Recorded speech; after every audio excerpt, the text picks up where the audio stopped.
Hey y'all, I'm gonna be reacting to Shaman King 2021 episode 30, and I will be starting my reaction in 1-0 go. Oh yeah, I'm pumped up over this.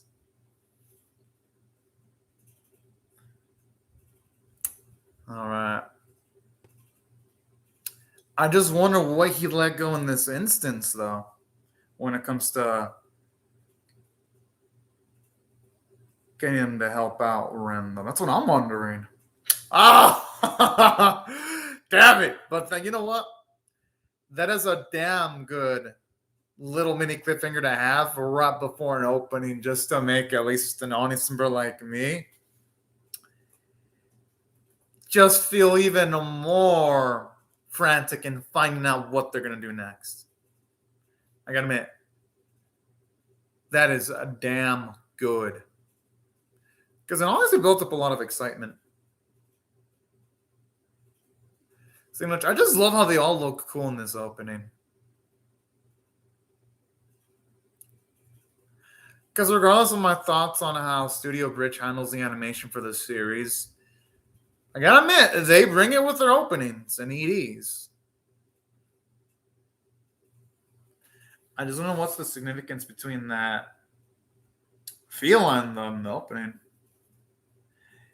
It's about the only thing that hasn't been given prominence in the series yet, as far as screen times go. But I'm assuming it probably will be given some screen time eventually, though. Because I don't think the animators would have gone through the effort of giving it some damn cool looking animation if it wasn't going to have some importance later on. I'm just saying. Oh, yeah, now it's back.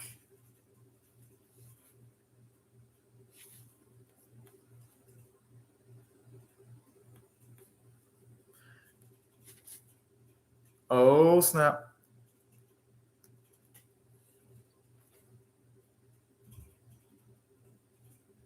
Whoa!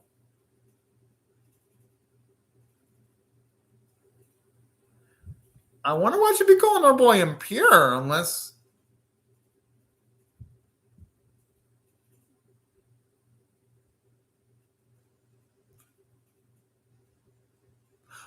Oh, okay, now that.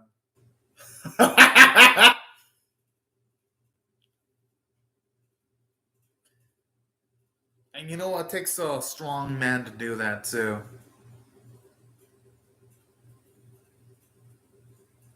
And I have a feeling he'd be able to waste this dude easily.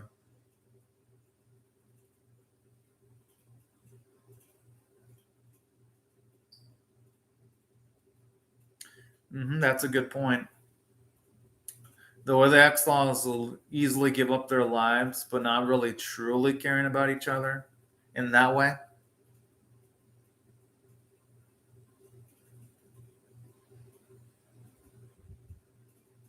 Yeah, I'm actually proud of Yo too, actually.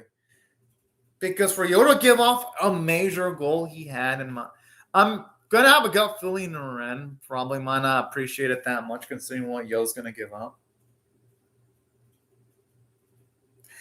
And I can see why the X-Laws would be taking him back by that.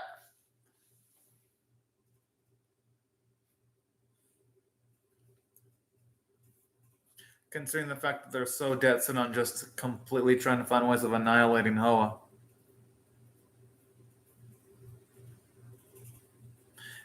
I'm not surprised that Yo's father actually advanced.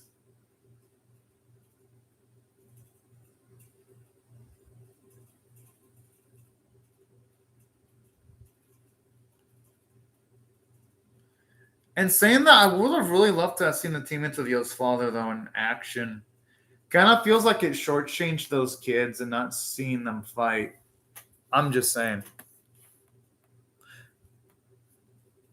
Only because the previous episode gave those kids importance, and then to not see them fight is kind of a letdown.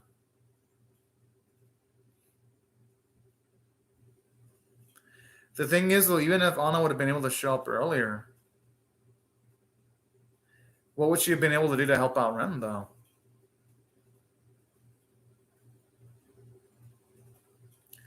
Oh, snap! They wanted to see a bit more of their history together. In the past, anyway.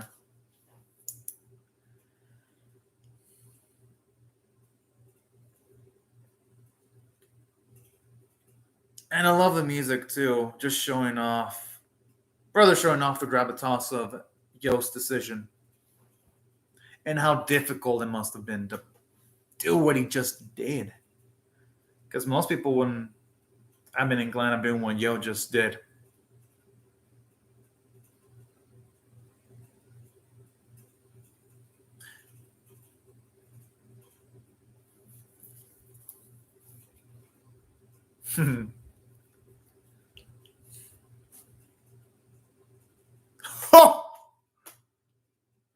I am surprised he's saying that. Most parents or grandparents would be caring about seeing the hell out of that report card.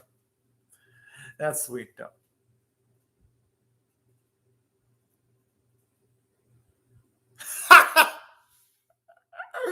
Oh, man.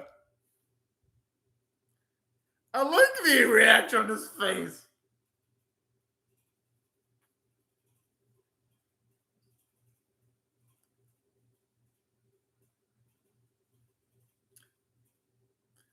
I mean, his reaction makes sense, though, because it's not like he knows that person that he's going to be set to what in the future, though. Yeah, that's exactly what I'm saying. I like how the spirit's at it for Tomo, even when she was younger. That's so fucking adorable.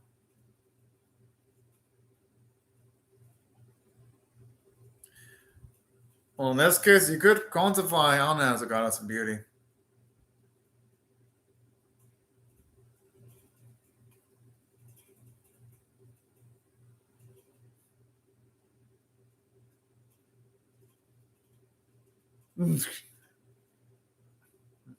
Oh, okay. Finally, get the showing off that feline that they showed off in the opening. Although that feline looks a lot smaller now.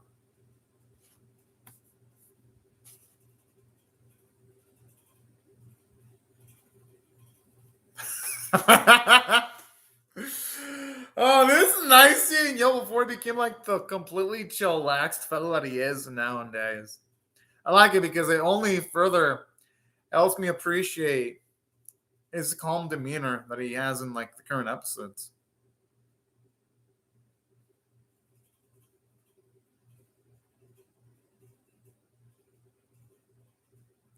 I mean, the all girl though. It's I mean, the proof is in the pudding. It's not like they can deny it.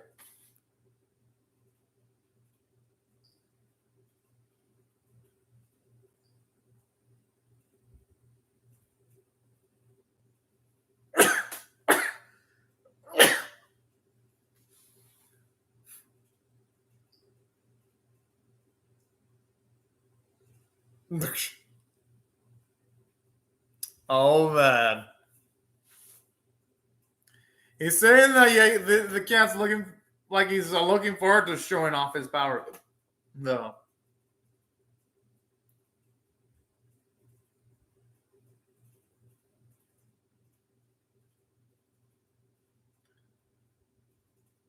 Yo, talk about an epic flex. That means he's at least 600 years older than those two fuckers.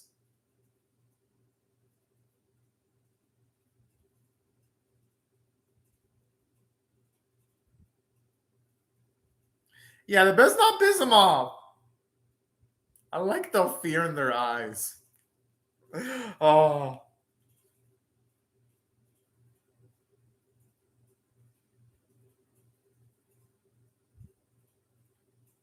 I wonder what happened to Matamune though, because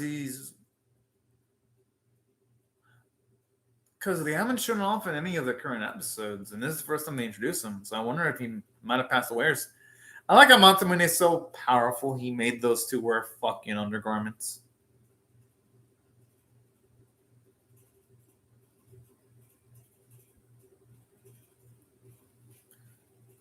Oh.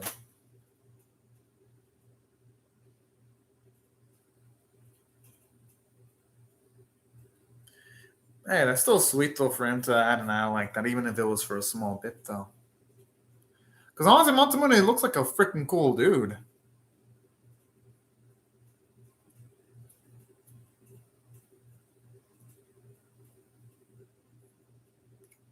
No, it's so sweet seeing him all humped up and excited.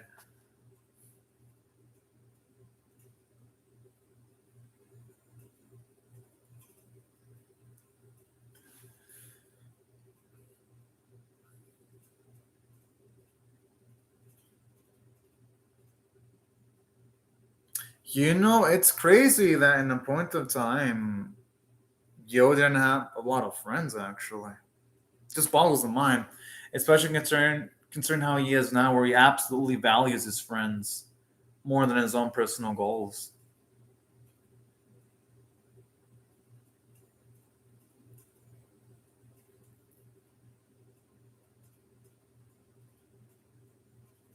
And that explains why he latched on to Manta so quickly in the first episode.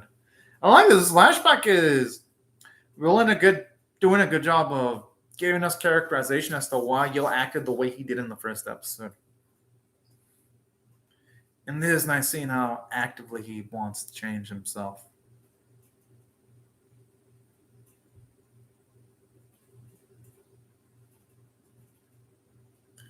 Thankfully, he becomes a master of becoming friends in the series, though, with people anyway.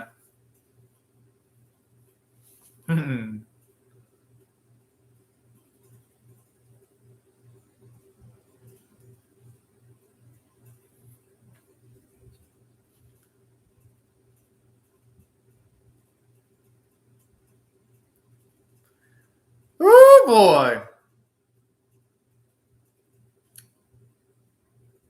Well, yeah, Anna has actually always, whenever they show off, she always looks out for you. Even like when Yo does something stupid and she reprimands Yo, it's tough love. And ain't anything ever ill spirited or mean spirited. The only time that Anna was mean spirited was literally the first time she saw Mont and she was acting kind of bitchy. But that's about it, though. For the most part,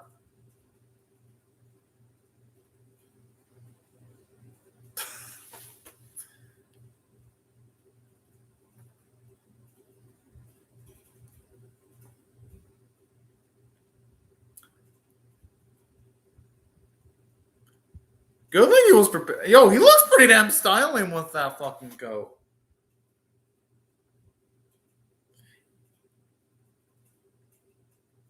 I thought for a second it was because Matsumune was utilizing Pretty Yuku to warm himself up or something.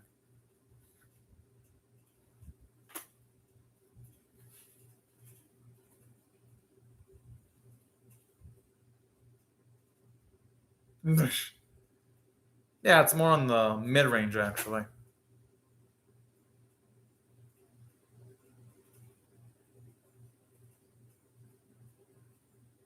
Hmm.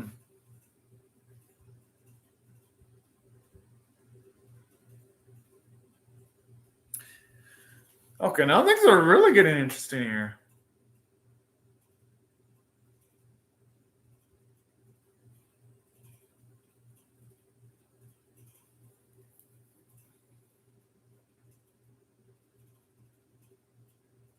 Kind of looks like a scary place if you're asking me.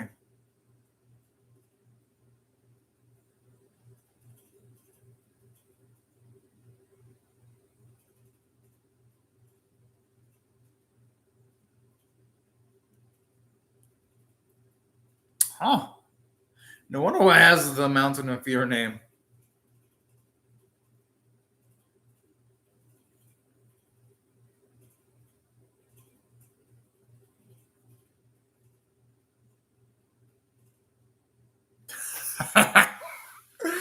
Oh man.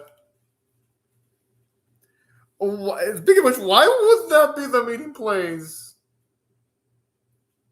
for your fiance though? Like of all the places, that doesn't exactly scream romantic. Although it does scream memorable though, but not in a conventional sense.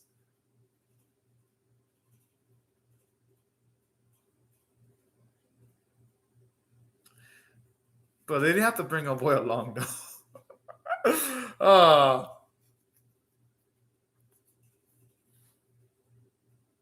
I just love the way this cat walks with absolute freaking swagger.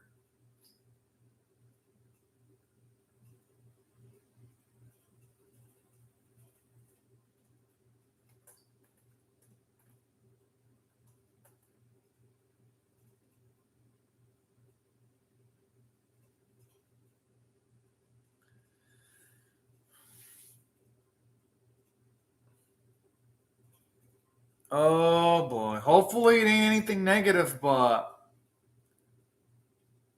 with the way Yo said that sounds a little bit death flaggish there.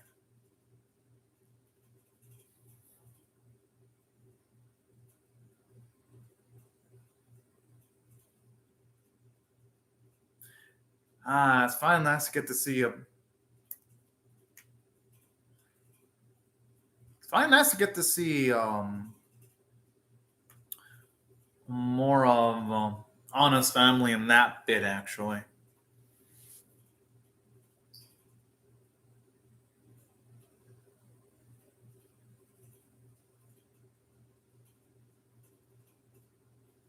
Hmm.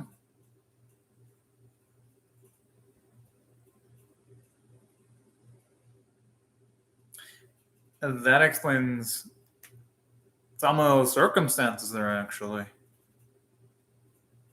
Oh. Aw.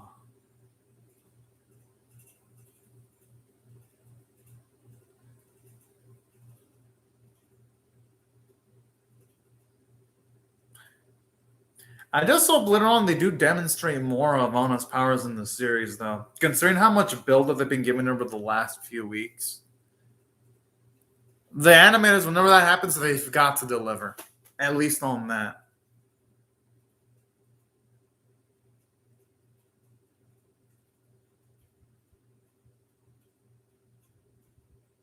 Aww. Whoa.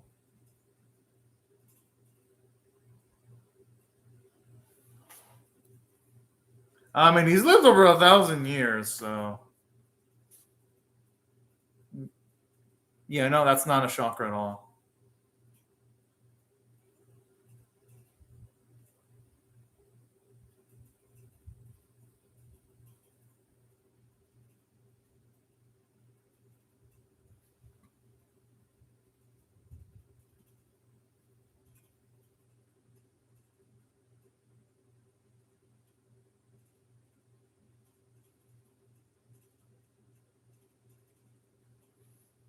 Oh.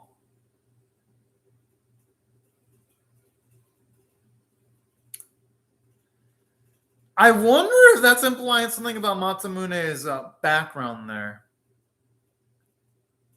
Could he have potentially participated in like the Shaman fight 500 years ago? And could that have been his own quote? Oh, okay, that seems like a love at first sight there. Okay, I was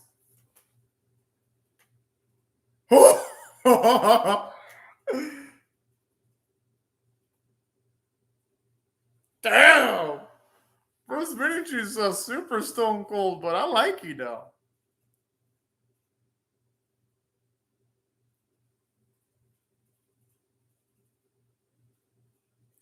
I wonder if she's gonna do her one of her signature.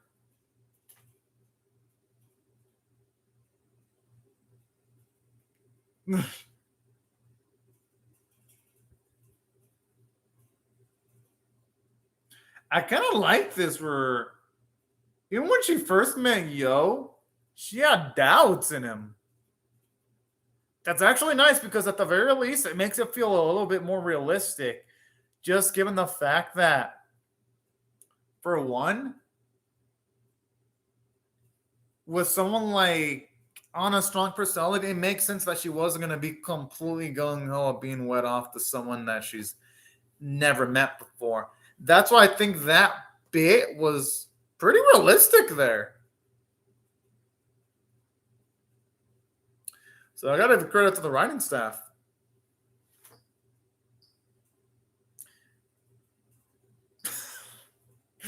I also love how when it comes to the Itako family, it shows you that no matter who the family member is, they're always going to have a sharp tongue to it. It has to run in the family.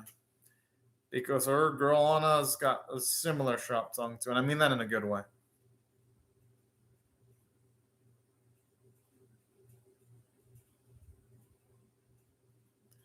And Shobaz doesn't imply that Masamune is going to... Oh. I hope it doesn't imply that he's going to sacrifice himself, because I like him. I wonder if she's referring to her own daughter.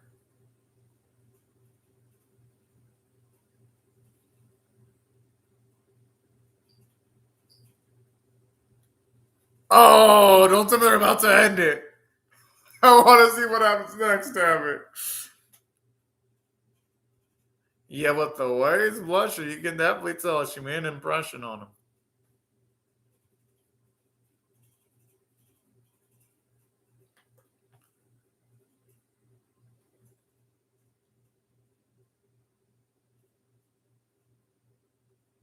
Oh, that's so sweet.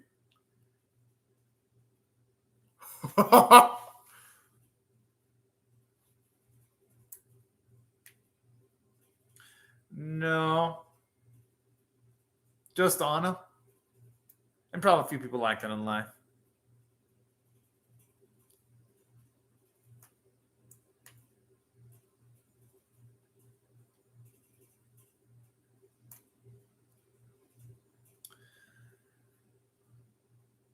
Although this time, this thing is actually trying to pull off the death.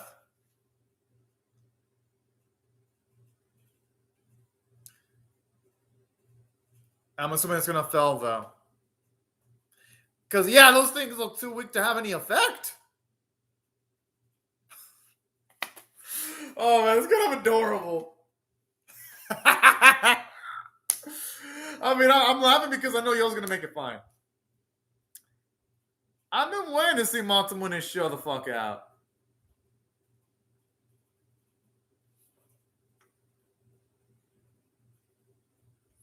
I like how Masamune says this as if this is like the most natural shit ever.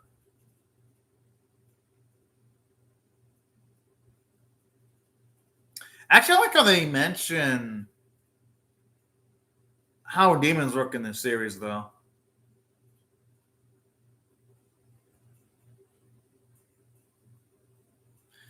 You know, even though there's a lot of speed lines, at least you can tell that Studio Bridge is actually trying in the animation. They're not just resorting to stills or black screens with flashing lights this time.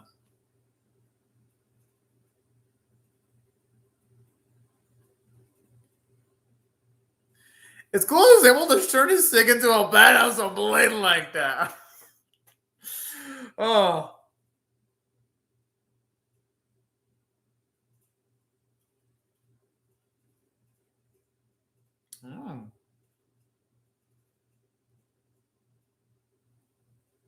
Mm.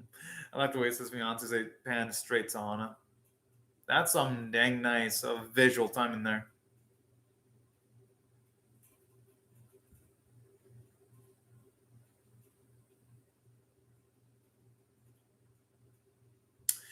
All right, pretty damn good episode.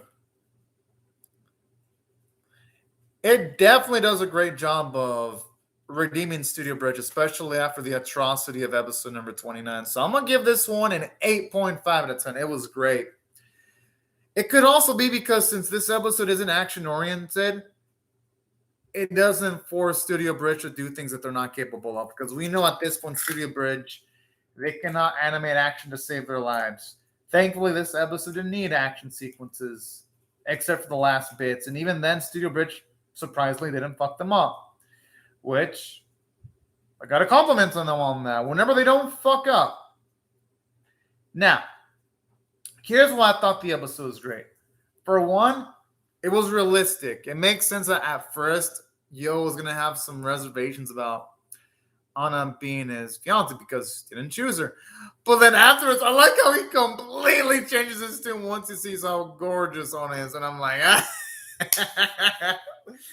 But then afterwards, when the first meeting, Anand wasn't exactly gung-ho about Yo. And I like that too, because of the characters, Anna does have a strong personality. So it makes sense that since this episode did a great job in establishing Yo's characterization when he was younger, that he wasn't the super chill, confident dude that he is now, it makes sense that she wasn't going to immediately latch on to Yo emotionally. And that it would take efforts for that to happen. And that's something I like about this episode, too, because it makes her relationship with Yo, it makes it feel a lot more heavier, but in a good way.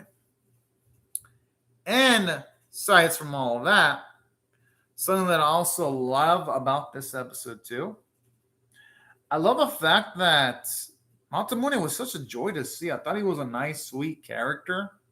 And I thought it was such a badass. It's always nice getting to see badass getting characters in anime.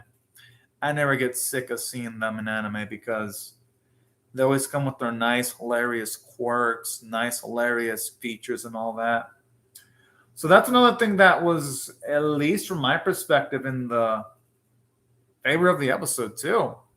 Thought anything involving Masamune was nice.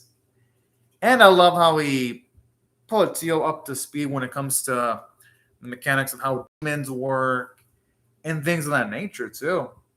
Because aside from providing us, the audience members, some much-needed exposition dumps that feel natural, it also led to some nice comedic moments, too, here and there. And to top it all off, I actually like how they explain the circumstances of the Itako family, too, at the very least. And aside from learning more about Anna's family, what the episode also really did a damn good job in, too, was the comedic timing, like, especially when Yo was blushing when she was thinking about Anna's cuteness, but also the scariness. And that was so dang sweet and adorable. And that's why I got to give the episode an 8.5 out of 10. The script was great. And while the animation wasn't anything to hit home about, at the very least, it wasn't a deterrent to my enjoyment of the episode, because the things involving Masamune actually looked average, which is nice. Whenever I can say that about a Shaman King, at least look average. At least here it looks like they actually tried hard this time. And I respect that. And aside from that, gotta say, the voice acting was really phenomenal. And that's why I thought the episode overall was just a great tier episode. And the plot progression, because now that we find out that Yo withdrew from the Shaman King fight in order for Ren's life to be saved, also gives Yo a lot of character development. And the flashback further cements how much of a long way he came, because literally Yo went from a guy that was friendless to a guy that would absolutely give it all up for his friend. Now that's character development right there. And that's why I thought the flashback was all time there, because it further emphasizes just the magnitude of the sacrifice Yo's making, because Yo came from a guy with no friends to a guy who would do absolutely everything for his friends. And I thought that's really damn sweet too.